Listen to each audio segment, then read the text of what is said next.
Sarah, a budding wildlife photographer, craved the untamed beauty of remoteness.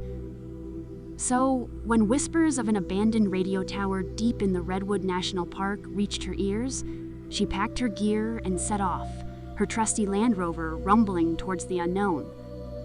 The towering redwoods, cloaked in mist and silence, held an unsettling charm. The air crackled with a static energy, making the hairs on the back of her neck stand on end. Following a barely discernible trail on her GPS, she stumbled upon a clearing. Dominating the landscape stood a colossal metal structure, the skeletal remains of a long-forgotten radio tower. Its antennas, like steel fingers reaching for the sky, were the source of the unsettling static that filled the air. As Sarah began snapping photos, the static intensified, morphing into a cacophony of distorted voices, screams, and cryptic messages that she couldn't decipher. Suddenly, a bone-chilling shriek tore through the air, a sound that seemed to vibrate through her very bones. She whirled around, her heart hammering, to find the source. The skeletal radio tower was no longer empty. Two monstrous speakers, resembling rusted megaphones, had emerged from its rusted frame. Below them, a grotesque humanoid figure, its emaciated body a twisted parody of a man, lumbered towards her. Its skin, a sickly gray, stretched taut over its skeletal frame. Where a head should be, a gruesome display of metallic tubes and wires, twisted into a nightmarish parody of a face. It was Siren Head. Sarah's scream died in her throat as she realized the horrifying truth whispered in hushed tones online of Siren Head was real. She scrambled back, tripping over exposed roots, but it was too late.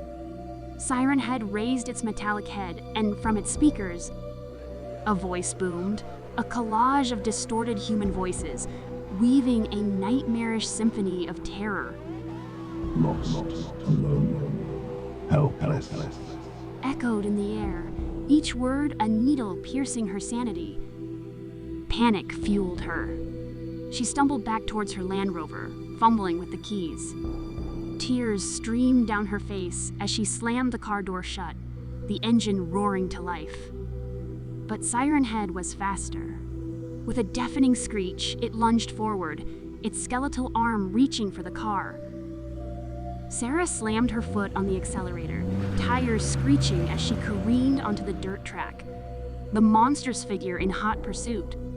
She weaved through trees, branches scraping the car, the distorted voices echoing through her head, threatening to break her mind. Hours blurred into a desperate chase. Her phone died, the GPS useless. Just as she thought she was losing hope, she stumbled upon a ramshackle cabin nestled beside a gurgling stream. Without a second thought, she abandoned the car and slammed open the cabin door. Inside, an old man, weathered and wizened, sat by a crackling fire. In his eyes, she saw a flicker of recognition. "Are you lost?" He rasped. Sarah, drained and trembling, nodded frantically. He explained the legend of Siren Head, a creature born from the collective dread broadcasted through the radio waves, a twisted reflection of humanity's darkest fears. He revealed a hidden radio, its dials flickering with static. The old man muttered, "Fight fire with fire." Sarah took a deep breath, her fear slowly morphing into resolve. Following the old man's instructions, she tuned the radio to a specific frequency, a faint melody crackling through. The speakers. It was calming, a song of resilience and hope, a stark contrast to Siren Head's cacophony. The melody reached Siren Head, who stopped dead in its tracks, the distorted voices replaced by a frustrated screech. The creature thrashed, its metallic head twisting. In anger, with a final, deafening roar, it turned and lumbered back towards the abandoned radio tower. As the sun peeked through the trees, casting an ethereal glow on the clearing, the old man and Sarah stood outside the cabin. The radio tower stood silent, Siren Head seemingly vanquished. Sarah knew that the battle with fear was never truly won. But now she held the melody within her, a reminder that even in the face of the most terrifying darkness, there is always a flicker of hope. Sarah left the cabin with a heavy heart, the melody a constant hum in her head. She drove away from the clearing, forever marked by her encounter with Siren Head. The world may not have known her story, but she carried the chilling memory, a constant reminder of the monstrous possibilities